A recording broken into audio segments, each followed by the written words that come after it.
नई नई शादी हुई थी और उसने अपनी ससुराल में कदम रखा भी नहीं था कि दरवाजे पर पहुंचकर अचानक से उसके सर का घूंघट हट जाता है, जिस पर माया जल्दी से अपने घूंघट को अपने सर पर वापस रखती हुई अपनी सास कुसुम से बोलती है, माँ जी माफ करना, वो शायद हवा के कारण घूंघट हट गया, आगे से ऐसा नहीं होगा। अरे कोई नहीं बहू, अब हवा की गलती के कारण मैं तुझसे गुस्सा थोड़ी होंगी। कुसुम की ये बात सुनकर उसके पास खड़ी उसकी पड़ोसन कमला बोलती है, अरे कुसुम बहन, इतनी सी बात पर तुम्हारा बोलना बनता भी नहीं है, और वैसे भी बहू तो तुम्हें इतनी संस्कारी मिल गई जो सर का पल्ला गलती से गिरने पर भी माफी मांग रही है, वरना जैसे तुम्हारी बेटी के कारनामे हैं, मुझे तो डर है बेशरम ननद के राज में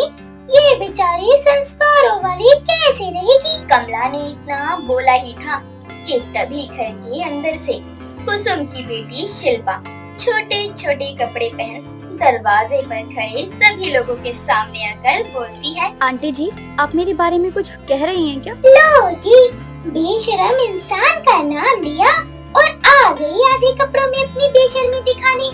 लो बहू, तुम तो पल्ला गिराने से माफी मांग रही थी, यहाँ तो लाशरम गिरा के बैठी है ये। अरे तुझे शर्म है कि नहीं? घर में इतने मेहमान हैं, तेरी भाभी आई है अभी और तूने ये कपड़े पहनी है, जा बदल के आ। माँ जी कोई बात नहीं, ननद जी ने कुछ गलत नहीं किया और शर्म तो इंसान की आंखों में होती है। मुझे बस हमेशा से ही संस्कारों में रहने की और ऐसे पूरे कपड़े पहनने की आदत है, और ननद जी को नहीं है। इसमें मैं अच्छी और वो बुरी कहाँ से हो गई? लो जी, सही कहा है किसी ने, जो जैसा होता है उसे पूरा जहान वैसा ही दिखता है। अब कुसुम की संस्कारी बहू को अपनी ये बेशरम ननद भी संस्कारी ही दिख रही है। दरवाजे पर चल रही बातों से परेशान कुसुम का बेटा अभी चिढ़ के बोलता है, आप सबका ये संस्कारी और बेशरम खेल हो गया हो तो अब अंदर जाने दो। आओ आओ बेटा, बहू तुम भी आओ। अब माया और अभी को घर के अंदर लाया जाता है। अब तक सब ठीक था, लेकिन अगली सुबह जब माया की पहली रसोई की रस्म थी और वो जल्दी तैयार होकर सुबह रसोई में जाने के लिए नीचे आती है, तो देखती है कि शिल्पा दरवाजे के पास खड़ी है। अरे ननद जी, आप सुबह सुबह क्या वॉक पर जा रही हैं? अरे मेरे संस्कारी भाभी सुबह सुबह गधे वॉक पर जाते हैं। मैं कहीं जा नहीं रही बल्कि आ रही हूँ, वो भी पार्टी करके। क्या इस वक्त? और आप पार्टी के लिए कब गयी? मुझे तो पता ही नहीं चला। आपके सवाल खत्म हो गए हो तो क्या मैं कमरे में जाऊँ? आपकी तरह मैं 10 बजे सोने वालों में से नहीं हूँ। मेरा बॉयफ्रेंड आया था 12 बजे लेने, उसके साथ गई थी। अब आपके कौन बनेगा करोड़पति के सवाल हुए तो मैं जाऊँ? शिल्पा लड़खड़ाते हुए अपने कमरे में चली जाती है और ये सब देखकर माया को बड़ा अजीब लगता है। तो वहीं ये सब कुसुम भी देख रही होती है, जो अपनी बेटी की बेशर्मी देखकर अपनी बहू के सामने आने की हिम्मत नहीं कर पाती। समय गुजरता है, माया के संस्कारों के चर्चे पूरे मोहल्ले में होते हैं। ऐसे ही एक दिन माया बाजार से सब्जी लेते हुए आ रही थी कि तभी उसके साथ मोहल्ले की एक बूढ़ी अम्मा सब्जियों का भारी थैला लिए आ रही थी। ये देखकर माया उनसे कहती है, अम्मा जी लाइए, आप मुझे अपना सामान पकड़वा दीजिए, आपके हाथ दर्द हो जाएंगे। अरे कुसुम की बहू, तेरा बहुत बहुत शुक्रिया बेटा। सच में सुना था आज तक तेरे संस्कारों के बारे में, आज देख भी लिया। ये सब कुछ दूर खड़ी कमला देख रही होती है, जो अपने साथ खड़ी कुछ पड़ोस की औरतों के साथ बातें कर रही थी। तभी अचानक से शिल्पा अपने बॉयफ्रेंड के साथ बाइक पर इतनी तेजी से आती है कि माया के सामने से जब बाइक गुजरती है तो हल्की सी टक्कर लगने से माया गिर जाती है और उसके हाथ की सारी सब्जियां बिखर जाती हैं। ये देखकर अम्मा जी माया से बोलती हैं, बेटा तुम ठीक तो हो ना? हाँ हाँ माँ जी, मैं ठीक हूँ, माफ करना, आपकी सब्जियाँ गिर गयी, मैं अभी उठा देती हूँ। देख लो मोहल्ले वालों, करे कोई भरे कोई, बेशरम ननद की किए का बेचारी संस्कारी भाभी भुगत रही है, और जिसने गिराया उसने पलट कर देखा तक नहीं एक बार भी। माया कमला के सवालों का जवाब नहीं देती और वहाँ से उन अम्मा की मदद करके घर पहुँचती है, जहाँ वो हॉल में बैठी अपनी ननद से बोलती है, ननद जी, आपको आते जाते देखना तो चाहिए कि आपके कारण कहीं किसी को चोट तो नहीं लग रही। आप जिस लड़के के साथ बाइक पर गई, उस बाइक से टकरा कर गिर गई मैं। तो भाभी गलती आपकी हुई ना, मेरी थोड़ी। आपको देखकर चलना चाहिए था। दीदी, मुझे लगा था आप बस कपड़े छोटे पहनती हैं, लेकिन आप सोच भी छोटी ही रखती हैं, ये मुझे नहीं पता था। एक दिन आपको आपकी ये बेशर्मी ना भारी पड़ेगी, देख लेना। हो गया आपका। आप अपने ये संस्कारों की पोटली लेकर अपने कमरे में जाओ, मुझे मत सुनाओ यहाँ। माया को अपनी ननद का ये बर्ताव बहुत बुरा लगता है, लेकिन शिल्पा कहाँ उसकी सुनने वालों में से थी।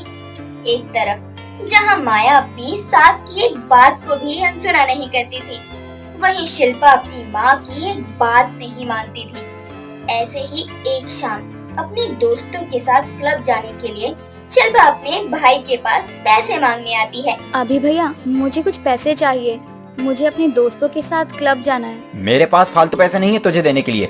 वैसे ही तेरे कारण कम बदनामी हुई है हमारी, जो अब खुद तुझे पैसे देकर कहूँ कि जा और हमारी इज्जत का तमाशा बना। अपनी बीवी पर उड़ाने के लिए पैसे हैं आपके पास, मुझे देने के लिए नहीं है। देख लिया आज आपको। मेरे से जुबान मत लड़ा, अभी एक थप्पड़ लगा दूंगा वरना। अरे हाथ तो लगाओ, हाथ तोड़ दूंगी आपका। शिल्पा के ये बोल कुसुम सुन लेती है, जो उसके पास आकर उसको एक थप्पड़ लगाते हुए बोलती है, तेरी हिम्मत कैसे हुई मेरे बेटे से ऊंची आवाज में बात करने की। तेरी बेशर्मी के कारण मैं अपनी संस्कारी बहू के आगे कितनी शर्मिंदा होती हूँ, तुझे पता भी है। आप और आपकी संस्कारी बहू भाड़ में जाओ, मुझे आप सबसे कोई फर्क नहीं पड़ता। शिल्पा गुस्से में घर से निकल जाती है और क्लब जाकर अपने बॉयफ्रेंड के साथ बहुत ड्रिंक करती है और सब सो चुके होते हैं तो शिल्पा का बॉयफ्रेंड उसको घर छोड़ने आता है, जहां वो घर के बाहर नशे की हालत में शिल्पा से जबरदस्ती करने की कोशिश करता है, जिस पर शिल्पा उसे खुद से दूर करते हुए बोलती है, देखो ये सब नहीं समझे तुम, अब मैं अंदर जा रही हूँ, बाद में मिलते। अरे जान, कहाँ जा रही है? इतनी रात को तेरा ड्राइवर बनकर तुझे घर छोड़ने आया हूँ, इसका इनाम तो बनता है। चल एक किस करने दे। मैंने बोला ना, दूर हटो मुझसे। शिल्पा के मना करने पर भी उसका बॉयफ्रेंड जबरदस्ती करने लगता है, लेकिन तभी बाहर माया आ जाती है और उस लड़के के थप्पड़ मारकर बोलती है, मेरी ननद कोई लवारिस चीज नहीं है जिसके साथ तुम जबरदस्ती कर सकते हो, समझे? अब चुपचाप बिना तमाशा किए यहाँ से निकल जाओ, वरना चिल्ला चिल्ला के पूरे मोहल्ले को इकट्ठा कर लूंगी। माया की धमकी से डर के शिल्पा का बॉयफ्रेंड भाग जाता है और शिल्पा रोते हुए उससे बोलती है, भाभी मुझे माफ कर दो, आज मेरी बेशर्मी मुझ पर ही भारी पड़ गई। आज अगर आप नहीं होती तो वो मेरे साथ जबरदस्ती करता और लोग मुझे ही मेरी हरकतों के कारण गलत बोलते, लेकिन अब मैं समझ गई हूँ और अब से मैं भी आपकी तरह संस्कारों की छवि में रहकर अच्छी इंसान बनूंगी। जरूर ननद जी, और सबसे पहले शुरुआत अपने घर के सदस्यों से करना। आपके कड़वे बोल ने सबका दिल बहुत दुखाया है, तो आप सबसे पहले माँ जी अपने भैया से माफी मांगना। सुबह होने पर शिल्पा सलवार सूट में सबके सामने आती है और अपनी अब तक की सभी गलतियों के लिए सबसे माफी मांगती है। कुसुम भी अपनी बेटी को माफ कर देती है और अपनी संस्कारी बहू के कारण अपनी बेटी में आए बदलाव को देखकर वो बहुत खुश होती है। साथ ही अभी भी अपनी बहन को माफ कर देता है और पूरा परिवार फिर से खुशी खुशी एक साथ रहने लगता है।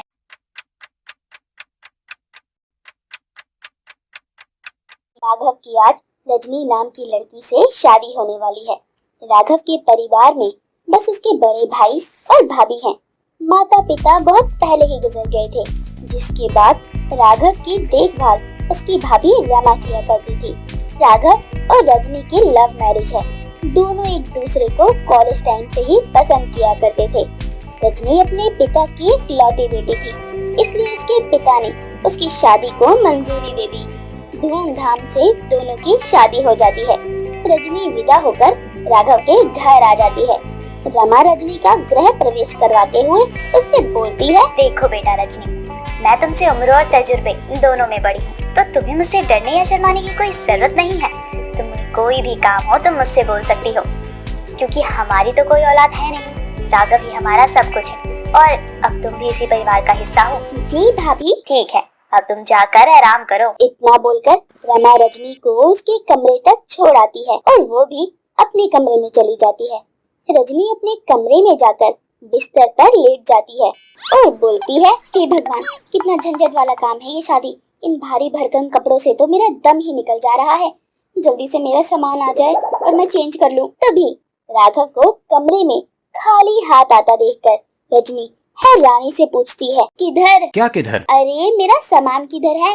मैं इन भारी भरकम कपड़ों को और नहीं झेल सकती, मुझे चेंज करना है। सामान कहाँ है मेरा? ओहो, तुम भी ना, तुम्हारा सामान तो पहले ही यहाँ पहुँच गया था। जाओ अलमीरा में जाके देख लो, भाभी ने सब कुछ पहले ही सेट कर दिया है। अच्छा, देखूं तो रजनी अलमारी खोलकर देखती है तो उसका सामान अलमारी में ठीक से रखा रहता है।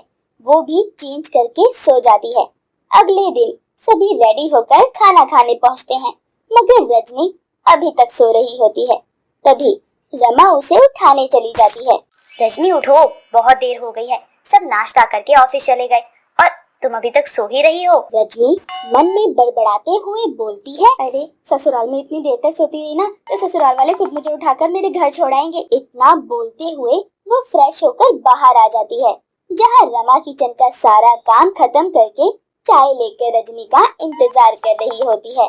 आ गई रजनी, लो चाय पियो। सॉरी भाभी, मुझे उठने में थोड़ी सी देर हो गई। कोई बात नहीं रजनी, तुम्हारी नई नई शादी हुई है तो यहाँ के तौर तरीके सीखने में थोड़ा टाइम तो लगेगा ही ना। चाय पी लो और फिर नाश्ता कर लेना। मैं जरा बाहर जा रही हूँ, घर का कुछ सामान लाना है। ठीक है? ठीक है भाभी। रमा अपने कमरे से पर्स लेकर बाहर चली जाती है और रजनी मन में बोलती है, क्या बात है, लोग तो बोलते हैं कि जेठानी बहुत ही चंट मतलबी होती है, मगर ये तो इतनी अच्छी है।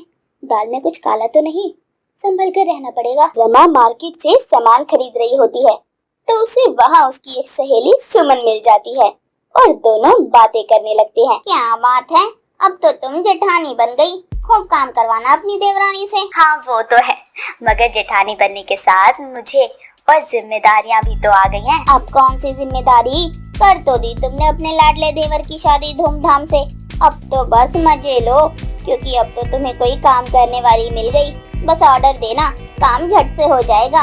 और अपनी देवरानी पर थोड़ा काबू रखना, कहीं आगे चलकर कोई दिक्कत ना करे। अच्छा ठीक है, चलो मैं चलती हूँ, रजनी घर पर अकेली होगी। रमा घर के लिए निकल जाती है।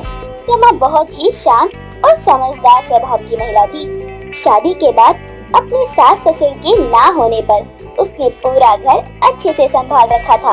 वो कभी किसी और की बातों पर ध्यान नहीं देती थी, बस वही करती थी जो उसे सही लगता था। रमा मार्केट से घर जा रही होती है कि एक बाइक वाला उसे टक्कर मार देता है और रमा घायल हो जाती है। आसपास के लोग उसे डॉक्टर के पास ले जाते हैं और रमा अपना इलाज करवाकर जैसे तैसे घर पहुंचती है, जहां रजनी दरवाजा खोलते ही रमा की ये हालत देखकर डर जाती है और बोलती है, भाभी ये क्या हो गया? कुछ नहीं, बस मार्केट से आते वक्त एक बाइक वाले ने टक्कर मार दी तो थोड़ी सी चोट लग गई बस। थोड़ी सी चोट? आपको कितनी ज्यादा चोट लगी है, फिर भी इसे आप थोड़ी सी बता रही हैं। मैं ठीक हूँ रजनी, चलो अब राघव और तुम्हारे भैया के आने का समय हो रहा है, मैं खाना बना लूँ। बिल्कुल नहीं, आप यहीं बैठकर आराम करो, मैं बना देती हूँ सबके लिए खाना। अब आप जब तक ठीक नहीं होती आप घर का कोई काम नहीं करेंगी। रजनी रमा को उसके कमरे में लेटाकर खुद खाना बनाने चली जाती है। थोड़ी देर में राघव अकेला ही घर आ जाता है, क्योंकि उसके भाई को किसी काम से बाहर शहर से जाना पड़ा था। लेकिन वो घर वापस आकर रमा की ऐसी हालत देखकर परेशान होता है। भाभी, आपने हमें पहले फोन करके क्यों नहीं बताया? हम जल्दी घर आ जाते और भैया भी काम से बाहर शहर नहीं जाते। आप दोनों अकेले परेशान हो रहे हो, हमें फोन करके बताना तो चाहिए था ये सब। चलो अब आप आराम करो और कोई काम मत करना, वरना मुझसे बुरा कोई नहीं होगा। रमा की हालत देखकर राघव भावुक हो गया और रजनी से बोला, रजनी, तुमने मेरी भाभी का ख्याल रखा, मुझे बहुत अच्छा लगा। तुम्हें घर के काम संभालने में कोई दिक्कत तो नहीं होगी? या मैं अपने किसी रिश्तेदार को कुछ दिनों के लिए यहाँ बुला लूँ जो सब संभाल लेगी? नहीं राघव, उसकी कोई जरूरत नहीं है, मैं सब देख लूंगी। और भाभी तो है मुझे सब बताने के लिए। देर तक सोने वाली रजनी अब जल्दी उठकर घर का सारा काम अकेले ही निपटा लेती और किसी को शिकायत का कोई मौका नहीं देती। सभी ये देखकर हैरान थे कि नई शादी होकर आई लड़की जो अभी खुद बिना उठाए बिस्तर से तक नहीं उठती थी, आज पूरा घर अकेले संभाल रही है। राघव और रमा शाम के समय बाहर बैठकर चाय पी रहे होते हैं। तभी राघव रमा से बोलता है, भाभी आपने कभी अपने खुद के परिवार को बढ़ाने का क्यों नहीं सोचा? तुम लोग ही तो हो मेरा परिवार और तुम अच्छे से रहो, इससे ज्यादा और क्या चाहिए मुझे। वो तो ठीक है, मैं आपकी और भैया की बात कर रहा हूँ। अरे पगले, तुम बहुत छोटे थे जब तुम्हारे माता पिता तुम्हें छोड़कर चले गए। तब तुम मेरे लिए मेरे बच्चे से कम थोड़ी थे और ना अब हो।